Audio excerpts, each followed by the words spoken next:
Hi friends, ಎಲ್ಲ ಹೇಗಿದ್ದೀರಾ? ನಿಮ್ಮೆಲ್ಲರಿಗೂ ಶಿವರಾತ್ರಿ ಹಬ್ಬದ ಶುಭಾಶಯಗಳು. ನಂದು ಸ್ವಲ್ಪ ಥ್ರೋಟ್ ಇನ್ಫೆಕ್ಷನ್ ಆಗಿದೆ, ಅದಕ್ಕೆ ವಾಯ್ಸು ಸರಿಗಿಲ್ಲ ಫ್ರೆಂಡ್ಸ್, ಅಡ್ಜಸ್ಟ್ ಮಾಡ್ಕೊಳ್ಳಿ. ಇವತ್ತು ಶಿವರಾತ್ರಿ ಹಬ್ಬದ ಸ್ಪೆಷಲ್ಲಾಗಿ ನಾನಿವತ್ತು ತಂಬಿಟ್ಟು ಮಾಡೋಣ ಅಂತ ರೆಡಿ ಮಾಡ್ಕೊಂಡಿದ್ದೀನಿ ನೋಡಿ. ಸ್ವಲ್ಪ ಕಡಲೆಕಾಯಿ ಬೀಜ, ಒಂದು ಸ್ವಲ್ಪ ಬೆಲ್ಲ, ಒಂದು ಆರ್ಗಾನಿಕ್ ಬೆಲ್ಲ ಇತ್ತು ಮತ್ತು ಒಂದು ಮಾಮೂಲಿ ಬೆಲ್ಲ ಇತ್ತು, ಅದು ಇಟ್ಕೊಂಡಿದ್ದೀನಿ. ಏಲಕ್ಕಿ ಒಂದು ಇಟ್ಕೊಂಡಿದ್ದೀನಿ ನೋಡಿ, ತುರಿದಿಟ್ಕೊಂಡಿದ್ದೀನಿ. 2 ಬೆಲ್ಲನೂ ನೋಡಿ ಚೆಚ್ಚಿಟ್ಕೊಂಡಿದ್ದೀನಿ. ಕಡಲೆಕಾಯಿ ಬೀಜ ಒಂದು ಸ್ವಲ್ಪ, ಕಡಲೆ ಒಂದು ಸ್ವಲ್ಪ, ಆಮೇಲೆ ಕೊಬ್ಬರಿ ಒಂದು ಸ್ವಲ್ಪ ತೊಗೊಂಡಿದ್ದೀನಿ ಫ್ರೆಂಡ್ಸ್. ನೋಡಿ, ನಾನು ಈ ಅಕ್ಕಿನ ಚೆನ್ನಾಗಿ ತೊಳೆದು ಒಣಗಿಸಿಟ್ಕೊಂಡಿರೋದಿದು. ನೀವು ಹಾಗೆ ಮಾಡಿ. ಆಮೇಲೆ ಅದು 1 ಲೋಟ ಅಕ್ಕಿ ತೊಗೊಂಡಿದ್ದೀನಿ ನೋಡಿ ಫ್ರೆಂಡ್ಸ್. ಅದನ್ನು ಈಗ ಹುರ್ಕೋತಾ ಇದ್ದೀನಿ. ಸ್ವಲ್ಪ ಕೆಂಪಗಾಗೋವರೆಗೆ ಚೆನ್ನಾಗಿ ಹುರ್ಕೊಳ್ಳಿ. ಟೇಸ್ಟ್ ಚೆನ್ನಾಗಿ ಬರುತ್ತೆ. ಅಕ್ಕಿ ಇಲ್ಲದೇ ಇದ್ದರೆ ಹಸಸ್ಕ ಆಗಿಬಿಡುತ್ತೆ, ತಂಬಿಟ್ಟು ಚೆನ್ನಾಗಿರಲ್ಲ. ಅಕ್ಕಿನ ಚೆನ್ನಾಗಿ ಹುರ್ಕೊಳ್ಳಿ. ಶಿವರಾತ್ರಿ ಹಬ್ಬಕ್ಕೆ ತಂಬಿಟ್ಟು ಮಾಡ್ತಾರಲ್ವ, ಅದು ವಾಡಿಕೆ.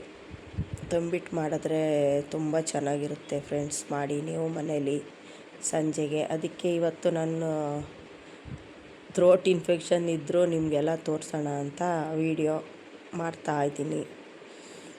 ವಾಯ್ಸ್ ಹೊಟ್ಟೋಗಿದೆ, ಬೇಜಾರು ಮಾಡ್ಕೋಬೇಡಿ. ನೋಡಿ, ಅಕ್ಕಿ ಈಗ ಸ್ವಲ್ಪ ನೋಡಿ ಗೋಲ್ಡನ್ ಬ್ರೌನ್ ಬಂದಿದೆ, ಲೈಟ್ ಗೋಲ್ಡನ್ ಬ್ರೌನು. ಹಾಗೆ ಮಾಡ್ಕೊಂಡು ಹುರಿದು ಒಂದು ಕಡೆ ಇಟ್ಕೊಂಡೆ ಫ್ರೆಂಡ್ಸ್. ನೋಡಿ, ಈಗ ಒಂದು ಅರ್ಧ ಬೌಲಷ್ಟು ಕಡಲೆಕಾಯಿ ಬೀಜ ತೊಗೊಂಡಿದ್ದೀನಿ. ಅದನ್ನು ಚೆನ್ನಾಗಿ ಹುರ್ಕೊಳ್ಳಿ, ಹಸಿ ಇರಬಾರ್ದು. ಚೆನ್ನಾಗಿ ನೋಡಿ, ಹಿಂಗೆ ಫುಲ್ಲು ಎಲ್ಲ ಕಡಲೆಕಾಯಿ ಬೀಜ ಚೆನ್ನಾಗಿ ಕ್ರಿಸ್ಪಿ ಆಗಬೇಕು, ಅಷ್ಟು ಹುರ್ಕೊಳ್ಳಿ ಫ್ರೆಂಡ್ಸ್. ನೋಡಿ, ಹೀಗೆ ಹುರ್ಕೊಂಡು ಇಟ್ಕೊಂಡಿದ್ದೀನಿ. ಅದಾದಮೇಲೆ ಸ್ವಲ್ಪ ಎಳ್ಳು ಹಾಕ್ಕೋತಾ ಇದ್ದೀನಿ. ಒಂದು 2 ಸ್ಪೂನ್ ಎಳ್ಳು ತೊಗೊಂಡಿದ್ದೀನಿ. ಅದನ್ನು ಅಷ್ಟೇ ಸ್ವಲ್ಪ ಹುರ್ಕೊಳ್ಳಿ ಚೆನ್ನಾಗಿ. ಈ ಕಡಲೆಕಾಯಿ ಬೀಜದ್ದು ಮೇಲೆ ಸಿಪ್ಪೆ ಎಲ್ಲ ತೆಗ್ಕೊಂಬಿಡೋಣ. ಅದಾದಮೇಲೆ ಇದಿರುತ್ತಲ್ಲ, ಮೂಕು ಅಂತ ಅಂತಾರಲ್ಲ ನೋಡಿ, ಅದ್ರ ಮಧ್ಯದ್ದು ಅದನ್ನು ತೆಗ್ಕೊಂಬಿಡೋಣ. ಅದು ಹಾಕಿದ್ರೆ ಕಹಿ ಬಂದ್ಬಿಡುತ್ತೆ ಫ್ರೆಂಡ್ಸ್. ಅದಕ್ಕೋಸ್ಕರ ಅದನ್ನು ತೆಗ್ದುಬಿಡ್ಬೇಕು ನೋಡಿ. ಅದು ತೋರಿಸ್ತಾ ಇದ್ದೀನಲ್ಲ, ಅದೆಲ್ಲ ತೆಗೆದು ಸೈಡ್ಗೆ ಇಟ್ಕೊಂಬಿಡಿ. ಇದನ್ನು ಮಾತ್ರ ಸಿಪ್ಪೆ ತೆಗೆದು ಮತ್ತು ಅದು ತೆಗೆದು ಸೈಡ್ ಇಟ್ಕೊಂಡು ಬೇಳೆ ಮಾಡಿಟ್ಟಿರ್ತೀವಲ್ವ, ಅದಕ್ಕೆ ನೋಡಿ ಹುರಿದಿಟ್ಕೊಂಡಿರೋ ಎಳ್ಳು ಹಾಕೋತಾ ಇದ್ದೀನಿ. ಆಮೇಲೆ ಕೊಬ್ಬರಿ ಪೀಸ್ ಹೇಳಿದ್ನಲ್ಲ, ಅದೊಂದಷ್ಟು ಒಂದು 2 ಸ್ಪೂನಷ್ಟು ಹಾಕ್ಕೊಂಡಿದ್ದೀನಿ. ಕಡಲೆನೂ ಅಷ್ಟೇ ಒಂದು 2 ಸ್ಪೂನಷ್ಟು ಹಾಕೋತಾ ಇದ್ದೀನಿ ಫ್ರೆಂಡ್ಸ್. 1.5-2 ಸ್ಪೂನಷ್ಟು ಆದರೂ ಸಾಕು. ಎಲ್ಲ ಮಿಕ್ಸ್ ಮಾಡ್ಕೊಳ್ಳೋಣ. ಚೆನ್ನಾಗಿ ಎಲ್ಲ ಮಿಕ್ಸ್ ಮಾಡಿಕೊಂಡು, ಅಕ್ಕಿನೂ ಅಷ್ಟೇ ನೋಡಿ, ತಟ್ಟೆಗೆ ಹಾಕಿದ್ದೆ ಆರಲಿ ಅಂದ್ಬಿಟ್ಟು ಅದು ಆರಿದೆ. ನಾವು ಈ ಕಡೆ ಅಷ್ಟೊತ್ತವರೆಗೆ ಅದು ಬಿಸಿ ಸ್ವಲ್ಪ ಆರಬೇಕು, ಅಲ್ಲಿವರೆಗೆ ಒಂದು 1/4 ಗ್ಲಾಸ್ ನೀರು ತೊಗೊಳ್ತಾ ಇದ್ದೀನಿ ನೋಡಿ ಫ್ರೆಂಡ್ಸ್. ಅದಕ್ಕೆ ಬೆಲ್ಲ ಹಾಕ್ಕೊಂಡು ಈಗ ಅದರದ್ದು ಪಾಕ ತೊಗೋತಾ ಇದ್ದೀನಿ ನೋಡಿ. 2 ಬೆಲ್ಲನೂ ತುರಿದಿಟ್ಕೊಂಡಿದ್ದೆ, ಇಟ್ಕೊಂಡಿದ್ದೆ, ಅದನ್ನು ಹಾಕೋತಾ ಇದ್ದೀನಿ. ಚೆನ್ನಾಗಿ ಅದು ಪಾಕ ಚೆನ್ನಾಗಿ ಬರಬೇಕು. ಇದು ಎಳೆ ಪಾಕ ತೆಗಿಬೇಡಿ, ಫುಲ್ಲು ಒಳ್ಳೆ ಪಾಕ ಬರಬೇಕು. ಅದು ಚೆನ್ನಾಗಿ ಒಂದು 1/4 ಲೋಟ, ಇಲ್ಲ 1/4 ಲೋಟಕ್ಕಿಂತ ಒಂಚೂರು ಜಾಸ್ತಿ ಅದು ಕುದಿಯೋಕ್ಕೆ ಇಟ್ಬಿಟ್ಟು ನಾವು ಈ ಕಡೆ ಮಿಕ್ಸಿ ಮಾಡ್ಕೊಳ್ಳೋಣ. ಅಕ್ಕಿ ಫಸ್ಟು ನುಣ್ಣಗೆ ಪುಡಿ ಮಾಡ್ಕೊಳ್ಳೋಣ ಫ್ರೆಂಡ್ಸ್. ನಾವು ತಗೊಂಡಿದ್ದೀವಲ್ಲ 1 ಲೋಟ ಅಕ್ಕಿ, ನೋಡಿ ಅಲ್ಲಿ ಹೆಂಗೆ ನುಣ್ಣಗೆ ಪುಡಿ ಆಗಬೇಕಲ್ಲ ನೋಡಿ, ಆ ಥರ ತೋರಿಸ್ತಾ ಇದ್ದೀನಲ್ಲ, ಅಷ್ಟಂಗೆ ಆಗಬೇಕು.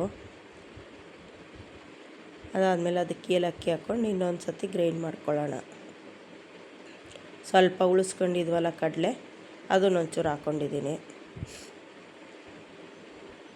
ಅದೊಂಚೂರು ಹಾಕ್ಕೊಂಡು ಮಿಕ್ಸ್ ಮಾಡಿ ಗ್ರೈಂಡ್ ಮಾಡ್ಕೊಳ್ಳೋಣ ಫ್ರೆಂಡ್ಸ್. ಫುಲ್ಲು ನೈಸ್ ಪುಡಿ ಆಯಿತು ನೋಡಿ. ಈಗ ಇಲ್ಲಿ ಬೆಲ್ಲ ಕುದೀತಾ ಇದೆ, ಅದನ್ನು ತೆಗೆದು ಪಕ್ಕಕ್ಕೆ ಇಟ್ಬಿಟ್ಟು ಒಂದು ಬಾಣಲಿ ಇಟ್ಕೊಳ್ಳೋಣ. ಅದಕ್ಕೆ ಈಗ ಕುದಿಸ್ಕೊಂಡ್ವಲ್ಲ ಬೆಲ್ಲ, ಅದನ್ನು ಸೋಸ್ಕೊಳ್ಳೋಣ ಫ್ರೆಂಡ್ಸ್. ಅದರಲ್ಲಿ ಒಂದೊಂದು ಕಲ್ಲಿರುತ್ತೆ, ಅದಕ್ಕೋಸ್ಕರ ಕಲ್ಲು ಇಲ್ಲ ಕಸ ಕಬ್ಬುದು ಅವೆಲ್ಲ ಇರುತ್ತಲ್ವ, ಅದಕ್ಕೆ ಸ್ವಲ್ಪ ಸೋಸ್ಕೊಂಡು ಒಂದು ಕುದಿ ನೋಡಿ ಕುದೀತಾ ಇದೆ ಅಲ್ವ, ಅಷ್ಟು ಒಂದು ಕುದಿ ಬರೋವರೆಗೂ ಇಟ್ಕೊಳ್ಳೋಣ. ಅದಾದಮೇಲೆ ನೆಕ್ಸ್ಟು ಈಗ ಅಕ್ಕಿದು ಪುಡಿ ಮಾಡ್ಕೊಂಡಿದ್ವಲ್ಲ, ಅಕ್ಕಿ, ಏಲಕ್ಕಿ ಮತ್ತು ಒಂದು ಸ್ವಲ್ಪ ಕಡಲೆ ಅಕ್ಕಿ ಪುಡಿ ಮಾಡ್ಕೊಂಡಿದ್ವಲ್ಲ, ಅದನ್ನು ಈಗ ಸ್ವಲ್ಪನೇ ಹಾಕ್ಕೊಳ್ಳೋಣ ಫ್ರೆಂಡ್ಸ್. ನೋಡಿ ಚೆನ್ನಾಗಿ ನೊರೆ ಬಂದು ಕುದೀತಾ ಇದೆ ನೋಡಿ. ಫುಲ್ ಗಟ್ಟಿ ಥರ ಆಗಬೇಕು. ಈ ಥರ ನೋಡ್ಕೊತಾ ಇರೋಣ. ಅದು ಎಷ್ಟು ಪಾಕ ಬಂದಿದೆ ಅಂತ ಟೆಸ್ಟ್ ಮಾಡ್ಬೋದು ನೋಡಿ. ಹಿಂಗೆ ಅಲ್ಲಿ ಇಟ್ಬಿಟ್ಟು ನೋಡಿದಾಗ ಹಂಗೆ ನೋಡಿ, ಅಲ್ಲಿ ಹಂಗೆ ಮುಟ್ಟು ನೋಡಿದಾಗ ಆ ಪಾಕ ಬರಬೇಕು. ಇನ್ನೂ ಬಂದಿಲ್ಲ ಸರಿಯಾಗಿ ಅಂತ ಅಂದ್ರೆ ನೋಡಿ, ಹಿಂಗೆ ಎಳೆ ಪಾಕ ಇದು. ಇನ್ನೊಂದು ಸ್ವಲ್ಪ ಆದಮೇಲೆ ಸ್ವಲ್ಪ ನೋಡಿ ಪುನಃ ಇನ್ನೊಂದು ಸತಿ ನೋಡಿದೆ. ಆ ಥರ ಅಷ್ಟು ಗಟ್ಟಿ ಆದಮೇಲೆ ಇನ್ನೊಂದು ಸತಿ ಟೆಸ್ಟ್ ಮಾಡೋಣ. ಓಕೆನಾ? ನೋಡಿ ಈಗ ಹಿಂಗೆ ಹಾಕಿದಾಗ ಗಟ್ಟಿಗೆ ಹಿಂಗೆ ಇದಾಗಬೇಕು ಫ್ರೆಂಡ್ಸ್. ನೋಡಿ ಎಲ್ಲ ಹಂಗೆ ಬೀಳಬೇಕು. ಆವಾಗ ಆಗಿದೆ ಅಂತ. ಆಗ ನಾವು ಹುರಿದಿಟ್ಕೊಂಡಿರ್ತೀವಲ್ಲ ಕೊಬ್ಬರಿ ಮತ್ತು ಕಡಲೆಕಾಯಿ ಬೀಜ, ಎಳ್ಳು, ಕಡಲೆ ಅವೆಲ್ಲ ಹಾಕ್ಕೊಂಡ್ವಿ. ಆಮೇಲೆ ನೆಕ್ಸ್ಟು ಅಕ್ಕಿ ಹಿಟ್ಟು ಪುಡಿ ಮಾಡಿ ಇಟ್ಕೊಂಡಿರ್ತೀವಲ್ವ, ಅದನ್ನು ಹಾಕ್ಕೊಂಡು ಸ್ಟವ್ ಆಫ್ ಮಾಡಿಬಿಡೋಣ. ಚೆನ್ನಾಗಿ ಮಿಕ್ಸ್ ಮಾಡೋಣ ಫ್ರೆಂಡ್ಸ್. ಫುಲ್ಲು ಗಟ್ಟಿಯಾಗೋವರೆಗೂ ಮಿಕ್ಸ್ ಮಾಡ್ತಾ ಇರಬೇಕು.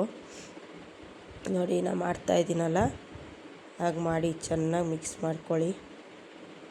ಅದು ಗಟ್ಟಿ ಆಗ್ತಾ ಬರುತ್ತೆ. ಅದು ಪಾಕನೂ ಮತ್ತು ಈ ಅಕ್ಕಿ ಇದು ಎಲ್ಲ ಸೇರ್ಕೊಂಡು ನೋಡಿ ಈ ಹದದಲ್ಲಿ ಆಗುತ್ತೆ ಫ್ರೆಂಡ್ಸ್. ನೋಡಿದ್ರಾ? ನೋಡಿ ರೆಡಿ ಆಯಿತು ನೋಡಿ. ಅದು ಸ್ವಲ್ಪ ಆರಕ್ಕೆ ಬಿಟ್ಟ ಮೇಲೆ ಈ ಥರ ಗಟ್ಟಿ ಆಗುತ್ತೆ. ತುಂಬ ಆರಕ್ಕೆ ಬಿಡಬೇಡಿ. ಒಂದು ಸ್ವಲ್ಪ ಲೈಟಾಗಿ ಆರಿದ್ಮೇಲೆ ಕೈಗೆ ಬೆಚ್ಚಗಿರೋವಾಗ ಹಿಂಗೆ ಉಂಡೆ ಕಟ್ಕೊಂಬಿಡಿ ಫ್ರೆಂಡ್ಸ್. ಇಲ್ಲದೇ ಗಟ್ಟಿಯಾದಂಗೆ ಆಗ್ಬಿಡುತ್ತೆ ನೋಡಿ. ಹಿಂಗೆ ಉಂಡೆ ಮಾಡ್ಕೊಂಬಿಡಿ. ಸ್ವಲ್ಪ ಬಿಸಿ, ಲೈಟ್ ಬಿಸಿ ಇದೆ.